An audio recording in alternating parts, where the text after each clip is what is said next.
Hi, I'm John. This is my show, An American Scheme, where I am proving that Diana Ross is Michael Jackson's actual mother. So, I'm when I make these videos and stuff, it's like, not even trying for like perfection and shit, right? It's not even like a possibility and shit, right? I just put the shit on. I don't know how the video is gonna come out, and it's like, right now I'm kind of frustrated with, I'm like overwhelmed with like evidence and things that are coming out right now, because now Smokey's back in the media's attention and shit, right? He's getting a lot of attention. He's got a new album coming out and shit. So there's a lot of going on. And like this specifically, like this interview that Smokey had done on VLADTV. Now, I know who the DJVLAD is and stuff. I know that he does these videos, but I've never actually watched an entire series. Like, I've never actually watched his page and stuff. There's never been anybody interesting enough for me that I wanted to watch their entire interview, where I was really paying attention to it. So I didn't never understand how this went. And so... And it's smart. So it looks like what he does is he does a long interview, and then he releases it in short clips, a few minute clips here and there. Every day he releases a video and stuff, right?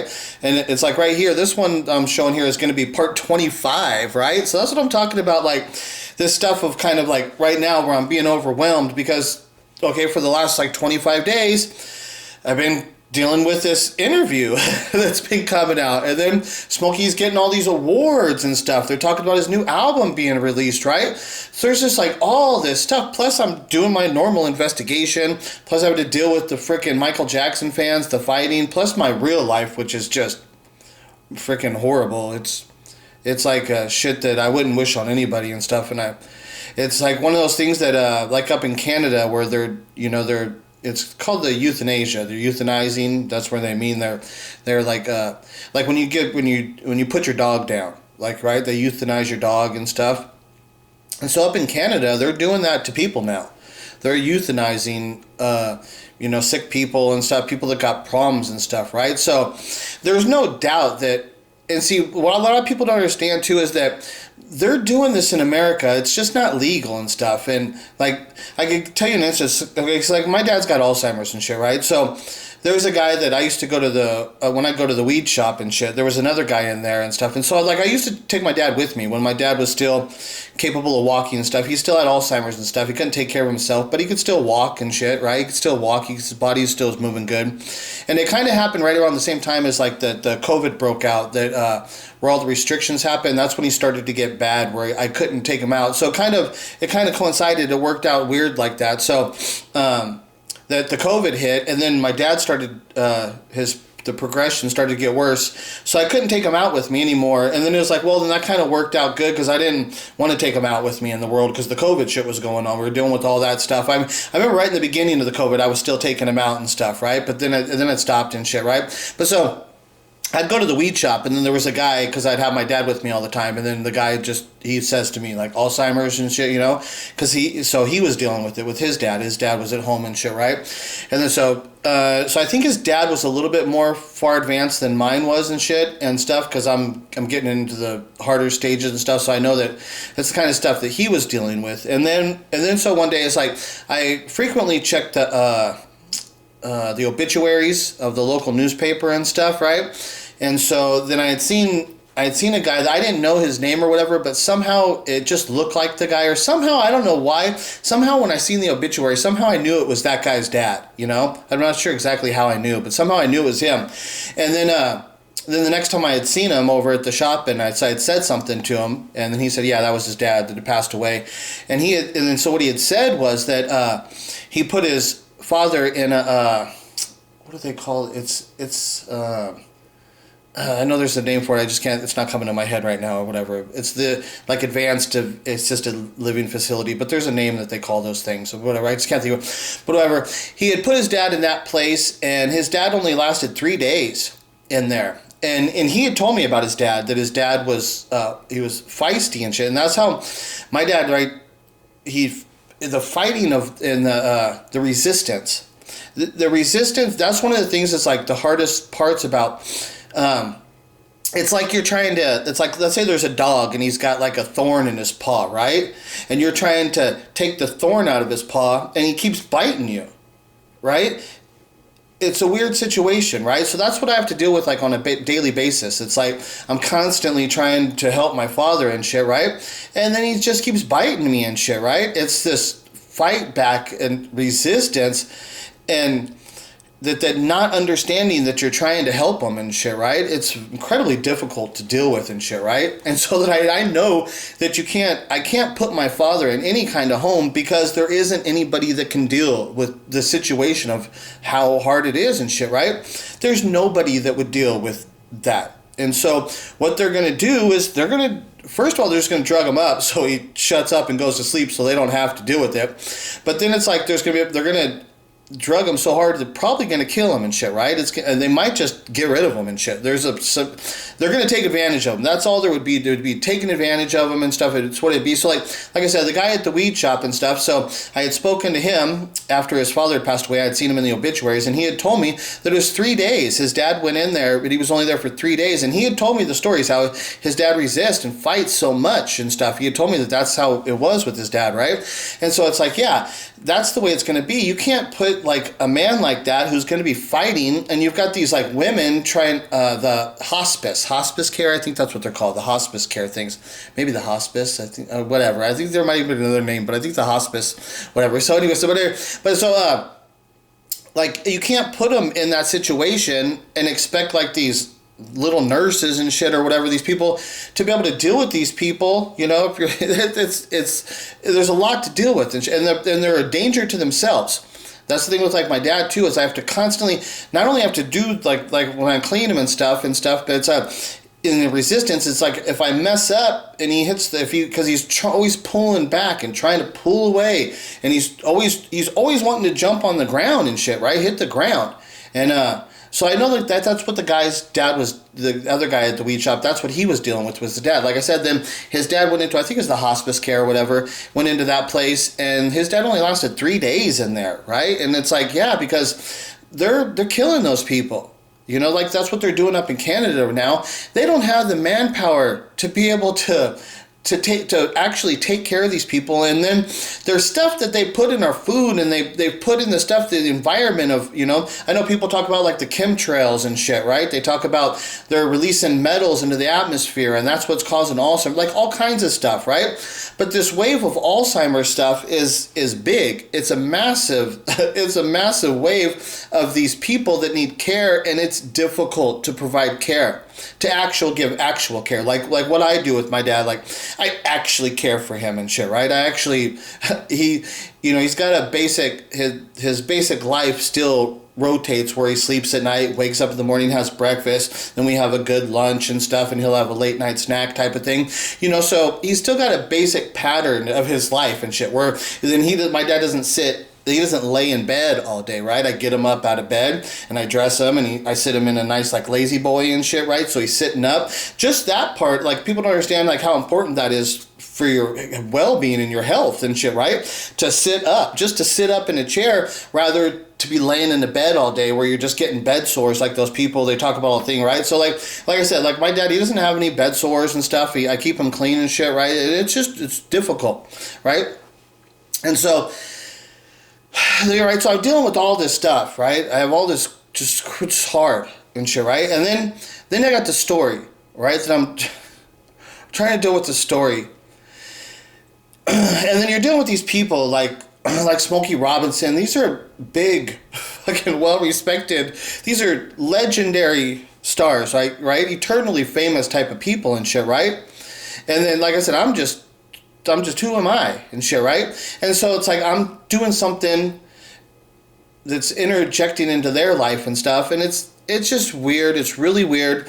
And then so like right now also what's coming is, because the Michael Jackson the biopic that's coming out, then like the other day there's a YouTuber, Nicole's View. I know her name, but I never really go watch her page. I don't really know who she is. I've never really tried to make contact with her.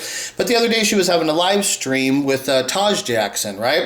And so it's one of those things, it's like, okay, if you're a Jackson, this is how it goes. It's like how people like, people tell me to shut up, and it's like, well, that's because you can't deal with reality and stuff, right? Because I made a video about DMX, the rapper DMX, and DMX was saying, he says, look, when you got the real, you'll stand up to any challenges and all comers and shit, right? When you got the real shit, you're not afraid of anybody and shit, right? And that's what I tell the people. I'm not afraid of anybody. My story's true. I go after everybody. People don't think like, I've sent emails to Smokey Robinson and shit. I went on Taj Jackson's page, try and have conversations, and what happens? He blocks me, right? Because Taj Jackson's not the real. He doesn't got the real information, and he can't stand up to any interrogation. So what's he gonna do? He's gonna block that voice, and he's gonna block that opinion because he can't answer the questions, because he's not real.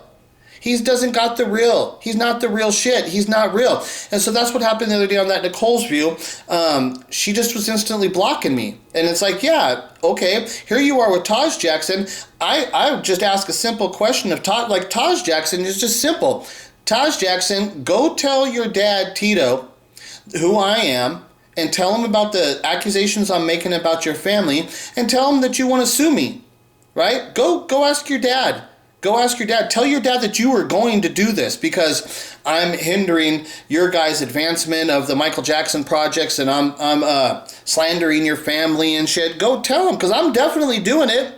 I'm doing as much as I can. You guys can't fucking sue me. I dare any of these motherfuckers. Like, you people think I'm afraid of any kind of fucking lawsuit threat from any of these fucking fake ass morons sitting up there lying their fucking asses off? Give me a break. Taj Jackson's a fraud and shit, right? So Taj Jackson, I highly doubt that Taj Jackson knows that Michael Jackson's real parents are Diana Ross and Smokey Robinson. I very much highly doubt that. But Tito should know. Tito should know, and specifically because I know that the story about Tito breaking Joe's guitar string, that's like the beginning development stages of the Jacksons, that Tito was secretly playing Joseph's guitar without Joseph's knowledge. I know that that's a lie. Like, straight up, I'm accusing Tito and the entire Jackson family of orchestrating that lie to perpetuate this false narrative that Michael Jackson is actually part of the Jackson family, right? So that specifically, I can call out that one thing and I can say that's a lie. So like what I'd say to Taj Jackson is, go tell your dad that I'm in your face saying you are lying. You're a fucking liar. I know you're lying. Go tell your dad, Taj. Go tell fucking Tito that I know he's fucking lying, because I understand the real development of how it happened. I understand the dates and the time frame and that how things are actually developing, that I know that story's bullshit. I know he's fucking lying about that. Tito never was playing Joseph's guitar without Joseph knowing about it. What happened is Joseph started training Tito to play guitar after Joseph was turned down from a contract of Berry Gordy, after Joseph had tried to reform his band, after he had been given Michael, the child from Berry Gordy, and Berry Gordy's starting at that time to flourish with Motown and stuff, and Joe Jackson's trying to get himself a record deal. He was not training his children. That was not happening. The children were not doing that on their own. That was not happening. It's after Joe gets turned down, and then Joe looks to his family. Still before he knows that Michael's got the talent, Joe then looks to his children and says, and I don't know exactly if he said it to him or if he just said, you're going to learn the guitar. I think he would have asked him, which one of you want us to learn how to play the guitar? And maybe Tito had played guitar at his friend's house or whatever. Maybe Tito knew how to play, like there could be a little thing like that. Maybe Tito did know how to play the guitar a little bit because maybe he had played at his friend's house and done something like that. But it definitely did not happen that Tito was playing his dad's guitar and broke the string. That story's 100% fucking lie. It's a lie. They're fucking lying. I know it's a fucking lie, right? So, like I said to Taj Jackson, go fucking ask your dad. Tell him that you're going to sue us, and you'll see what your dad will say. Your dad's going to say, your dad will say, oh, do we really want to try and give any attention? He'll dodge, right? He'll try and spin away from the truth and the reality. He'll create some story in the narrative, how they always do. Oh, well, who are those people? We don't even bother with those people. We don't go suing everybody just because they're saying shit. He would be like, all that's going to do is bring more attention. He would give him some kind of shit like that, and he would stop Taj Taj from asking him the direct question, is Michael Jackson actually a Jackson?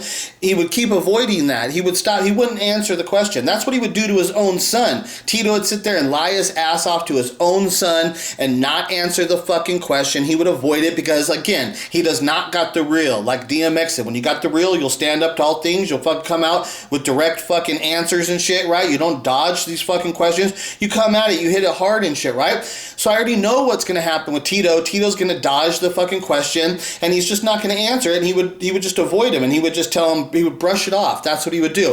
And then Taj would act like, oh, well, my father said that you're nothing. I don't have to answer your questions. And it's like, yeah, you dumb motherfucker. Don't you see what happened? He didn't even answer your fucking question. You go ask him a direct question, he ain't going to answer you.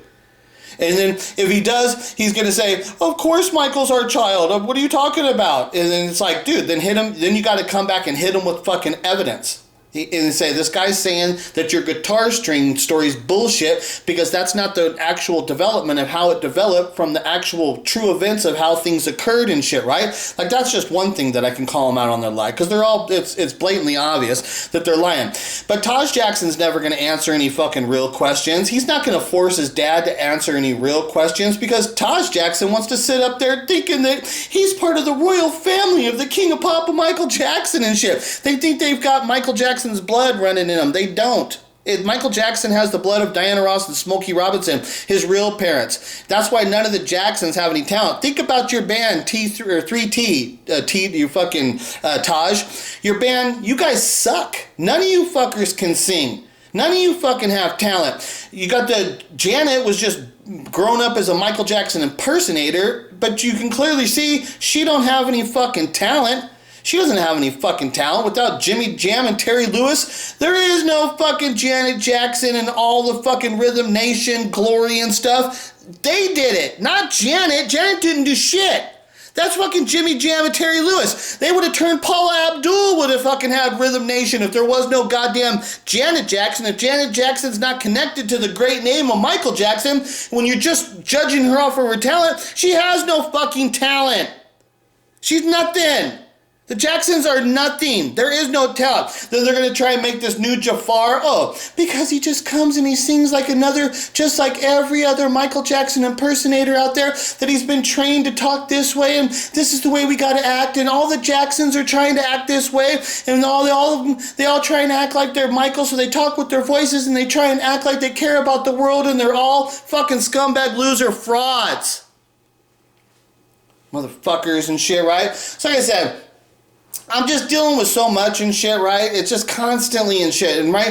And some of it gets overwhelming and shit, right? It's hard to deal with and shit, right? So this little part of this fucking Smokey clip, there's all kinds of stuff like this constantly happening. I'm going to have to deal with. Oh, I think I don't know if I mentioned to it, but the other thing is that the Dan Reed right now is coming back fighting. He's fighting against the Michael Jackson fucking biopic that's coming out, and he's coming back supporting back against his allegations made in Leaving Neverland, and he's saying, how dare they make this movie glorifying Michael Jackson who raped children, and they're publishing it all in these fucking magazines, and I see it on the fucking, when I go through the Yahoo newsfeed, I looked at that shit all the day, and I see it a couple times now, they're saying this shit. The fucking Dan Reed's fucking fighting back, saying, how dare they make this fucking movie about a guy who fucking raped children and shit, right? And this is like with the Michael Jackson fans. Like what I said, if you got the real, then you got the real. The Michael Jackson fans don't have the real. And so what they do is they try and validate Michael Jackson's bad behavior. You can't do that. That's like, so instantly, when the Michael Jackson, like the MJ innocent people, right? When they say Michael Jackson's innocent because it was okay for him to sleep with children. It was okay for him to have that behavior.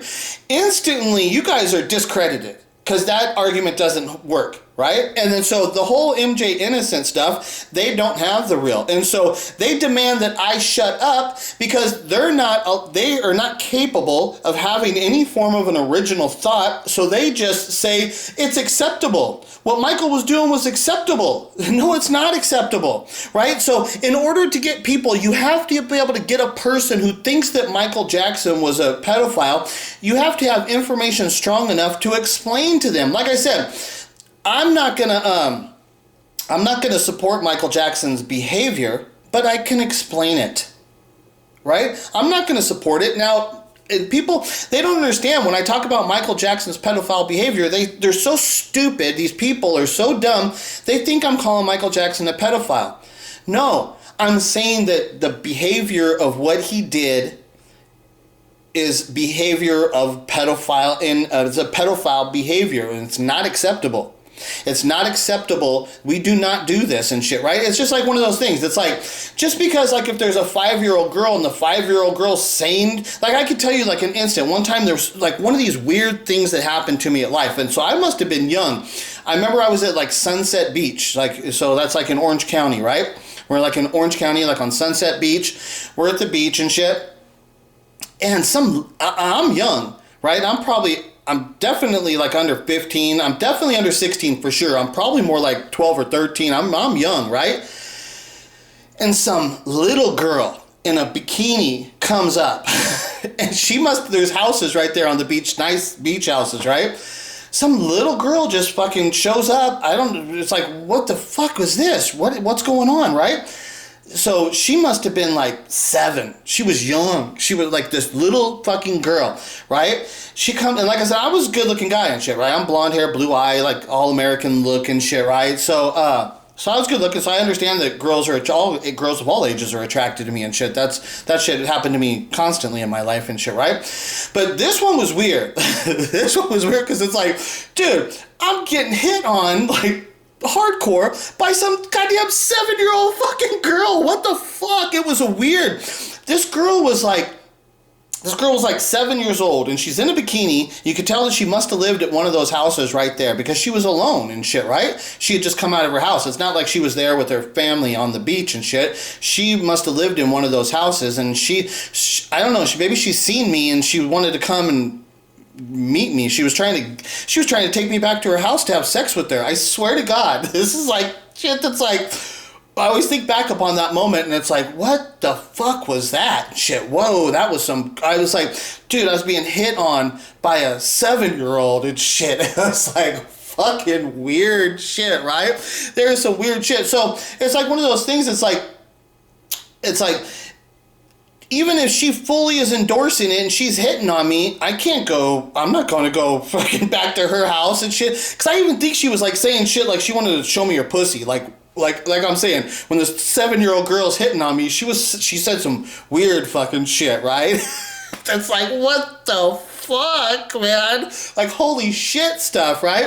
And so that's how it is with like Michael. Just because these people like to spend time with Michael Jackson and they got enjoyment out of sleeping in his room and stuff, like just because they were happy at the time and supporting it, no, it's not okay. Just like it would not okay for me to go back to that girl's house and do whatever the fuck I don't know what the fuck that was I don't know what that was.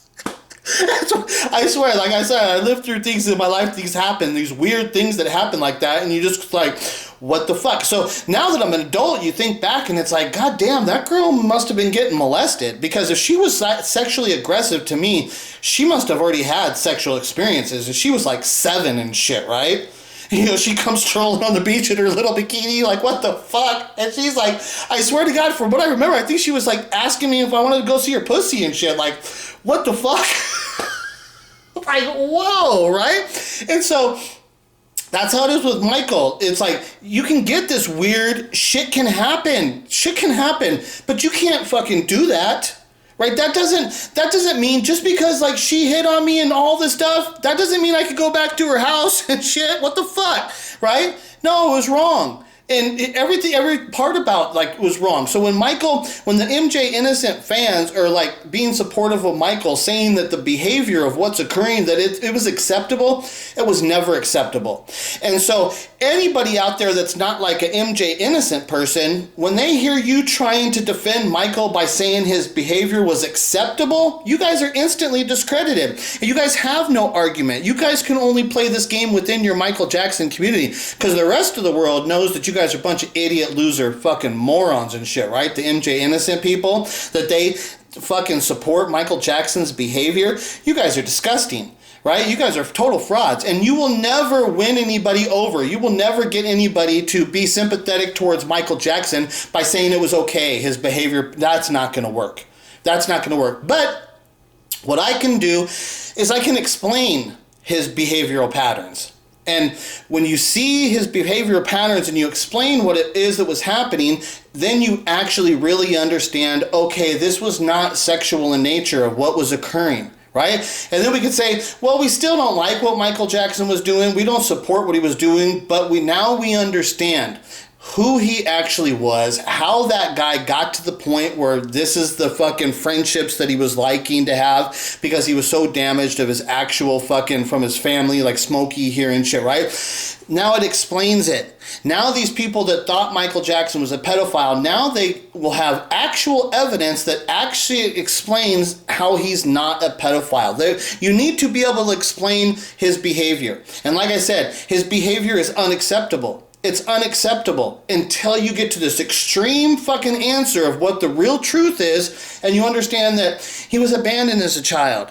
That Diana damaged him at 10 years old when she told him the truth, and now Michael was separated from the family that he thought he had. Now he realized he's not part of that family, and he's being pulled between the two families. Then he's a big star. He starts writing his songs and stuff like Billie Jean and Beat It, telling you exactly what happened, and nobody understood. So now Michael's separated from his fans. He doesn't have a connection with his fans because he doesn't appreciate his fans as them understanding who he actually is. He goes and he's saying, nobody knows me. People don't know who I am. That's the kind of stuff of the way he actually spoke. You don't really know who I am. If you look at people that are like Michael Jackson's like confidant people that really knew Michael Jackson, they'll all tell you the same kind of thing. There was something wrong with him that we don't understand. There was still something else that was going on with him.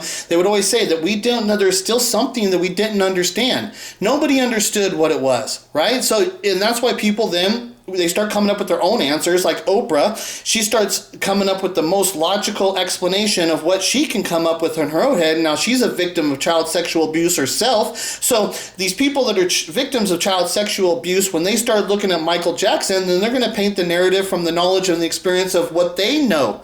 Right? So that's why Oprah, being a victim of child sexual abuse, then she looks at Michael Jackson and says, oh, he's a child sexual abuser because I went through this pattern of behavior before. And I understand why she would do that. But when we understand the truth is that she's wrong, just like everybody's wrong. She's wrong for making the assumptions that Michael's a pedophile. The MJ innocent people are wrong for making the assumptions that Michael's behavior is acceptable. You're all wrong. And there's only one real answer that can actually clarify this to everybody. And when it clarifies it, it clarifies it. And we can actually get past this and we can move to the next stage and have an understanding. It's like a healing for the world and shit, right? Fucking heal the world and shit, right? So now, I had to see, this is the kind of thing about doing a video like this and stuff. It's like, I have this little clip of what Smokey is saying here. And so when I heard it, it's like one of these things, I've been letting a lot of this stuff go. But then some of the things are just so powerful and it just bugs me, right? And it's like, fuck, I have to make some video about this. I don't know exactly what I'm going to do. How am I going to explain all this stuff? Like, how do I do that, right? I don't know the time. And so one of the ways that I know the best way of what I can do is I could just get on there and just explain shit, right? And I don't need to put all the evidence and stuff. Sometimes there are people that are out there actually listening who can hear the truth and stuff, right? I just got to get on there and just explain the raw truth as best as I can. It's just real life and shit, right? And so this part here is like, when I heard Smokey saying this, so right now he's talking about Marvin Gaye. He's talking about Marvin Gaye being shot by his dad and shit, right? And so, but listen to what Smokey says, how Smokey talks about, he wishes he would have known about the relationship with Marvin and his dad, how he wish he would have known about that because of what happened and shit, right? And so that's what I'm relaying this to. It's like, yeah, well, Smokey, that's what your kid Michael was going through. And you're talking about you wish you would have known what would happen with Marvin, but the same thing is Michael was going through it, and you knew it, but you still did not acknowledge it, and what happened? He ended up dead too. This is what happens. Did you know his father at all? I never knew his father at all, period. To this day, I don't think I've ever met his father. Yeah. I always wished after what happened, his father killed him, and what it was, that I had known about his relationship with his father. because it was turmoilic and traumatic for all of Marvin's life. I didn't find that out till he was dead. I always felt like if I had known that, maybe I could have talked to him and said, "Hey man, so and so, something," you know. But I didn't know anything about his father basically until after that happened. Okay, see how he's saying, I wish I would have known about the turmoil and the traumatic experience of what he was actually going through with his father that had gone through his whole life. See what I'm saying? How that relates to the Michael Jackson story. Yeah, well, that's the thing, Smokey. What you had done to Michael, what happened, and what he had to live through, it was very traumatic. And it caused a lot of turmoil in his life. And look at how his life progressed and developed. And you can't say that you didn't know about this, Smokey, because when Michael Jackson's living in Neverland Ranch and calling himself Peter Pan, and he's doing all this stuff, and he's making the songs like Billie Jean. One other thing I wanted to point out about the Billie Jean, because I was mentioning in my last video about the Billie Jean at the Motown 25, is that Berry Gordy has an employee at Motown named Billie Jean Brown, right? And so when Michael's saying, I want to do this Billie Jean song, that's the thing. It's like, how was he able to strong arm Berry Gordy to allow him to do this song, Billie Jean, especially because the name of this groupie, this alleged groupie, he names him Billie Jean, which Billie Jean is actually a name of an employee at Motown Records who Berry Gordy's very close with. So you're telling me that Berry Gordy allowed Michael Jackson to perform a song about some infamous groupie called Billie Jean when there's actually an employee at Motown named Billie Jean Brown who Berry Gordy knows very well and shit, right? So that's what I'm saying. Is like Berry Gordy would not have allowed that to happen if it's natural, right? If it's natural and Michael's part of the Jackson family and the Jacksons have left Motown, you got to remember that all of these things have occurred. But now for some reason on the Motown thing, Michael's going to come back and strong arm Berry Gordy, and the song that he's going to do it is the song Billie Jean, and Berry Gordy's got an employee at Motown named Billie Jean. Why would he want that song to become so famous of this reference of this infamous groupie when he's got an employee at Motown named Billie Jean? I mean, there's just no way that would have happened. If Michael being part of the Jackson family, he would have not have had the power to make that event happen. Berry Gordy's Berry Gordy. He would not have done that stuff. Like I said, when they signed the kids in the beginning, Berry Gordy never would have signed a big family of children. Maybe he would have signed Michael, but I don't even think he would have signed Michael because Michael was attached to the rest of the Jacksons. And the rest of the Jacksons, Berry Gordy would have never looked at that kid and saw what a great talent, we have to work with him and stuff. But when you take it into the context of my story, when Berry Gordy's looking at that kid and he's saying, that's the kid of Diana and Smokey, that's the kid that I was the one that was responsible for talking them to giving their kid away, and he went to the Jacksons. Then the Jacksons formed a band the way they do because he knows Joe. He has some respect for Joe because of their stuff too. And then he sees the talent. And so when Berry Gordy sees the kid has got the talent, he's not looking at him as some kid because it would be just like a novelty act. All it would be, Berry Gordy would have looked at the Jackson 5 and said, yeah, they're cool, but it's a novelty. We're Motown. I'm not getting involved with a bunch of freaking kids to do some novelty act. Berry never would have looked. He never would have had the visions of what it could be. He never would have signed them. But when Berry's saying, oh, that's the kid of Smokey and Diana, now Berry's looking at that kid and he's seeing the bigger picture of God's hand is at work. And that's when he starts to look and he says, okay, that's the kid. Now Berry looks at the family and he understands that he's part of the family of the Joe, and Joe's got now leverage over Berry. Now he's got control of the kid, and then Berry, so they like strong armed him. So Berry then at that time he's forced to look and say, oh, okay, now I'm going to deal with this situation. I'm going to deal with this. But like I said, Smokey knows that all of this stuff is occurring, right? Smokey would have saw how Michael was the way when he was young, and then saw the way that he developed his personality traits transformed. Because even Smokey even says it in this video. I think it's this one. It even says how Michael changed, because a lot of people refer to to Michael, they say he was an old man when he was young, and then when he was starting to get older, he turned into like a kid. And then Smokey even said a thing about his childhood thing. And then Smokey even said in this, he says, well, I mean, Michael got to have fun. He got to have to play because he doesn't want to make Michael seem like he had no childhood. Michael, even Smokey in this, like, even supports Michael's childhood and stuff, right? But here when he's talking about Marvin Gaye, and he's telling you directly, I didn't understand the relationship with his father and stuff. I didn't understand how it affected him and shit, right? But Marvin Gaye's killed, I believe, in 1984. That's right, when Michael's on the top of the world, and then he sees Michael then transition from the Thriller era to the Bad era. Now his skin's a lighter color. He's got like a little bit smaller of a nose. Then he buys the Neverland Ranch. He's calling himself Peter Pan. He's starting to hang out with children. So Smokey can't sit up here and claim that he didn't see what was happening and actually understand on the bigger scale that Michael is affected by this, him not being part of the Jacksons. Smokey definitely saw all that stuff was happening. So when Smokey's standing up here saying, oh, I wish I would have known that Marvin Gaye, you wish you would have known Marvin Gaye's story so you could have what? Done nothing? You would have done nothing. Just like you did with Michael. You did nothing to help him. You didn't do anything. You were not going to fucking stand up and do them because just like you saying in this interview, you're living your dream. It's about your dream as being Smokey Robinson, the greatest singer of all time, the greatest singer-songwriter and shit, right? It's your dream. You were never going to allow anybody to interfere and hinder your ability from living your dream. That's what's going on. This is the real world. Who's gonna fucking stand up and actually start fucking caring about Michael Jackson and fucking tell the truth so we can actually heal the world and let the fans have a true understanding of who this guy was? Let the fucking people out there that are accusing him of being a pedophile, let them deal with the reality that they were wrong. They didn't understand the truth. You guys were judging an abandoned child who had to deal with all the heartache of fucking not being raised by his real parents, having to live in the fucking front of the media and shit, having everybody attacking him stuff, never could tell the truth and stuff, and so you people then attack him and put the label of a pedophile on him? And so he wants to hang out with children because all these adults are fucking assholes, stupid motherfuckers, asking him stupid shit, and he got fed up and said, fuck all you motherfuckers. That's the truth. Who's willing to fucking stand up and deal with reality? Tell Michael Jackson's true story. Actually do something to affect the world and get them to change and see who he really was.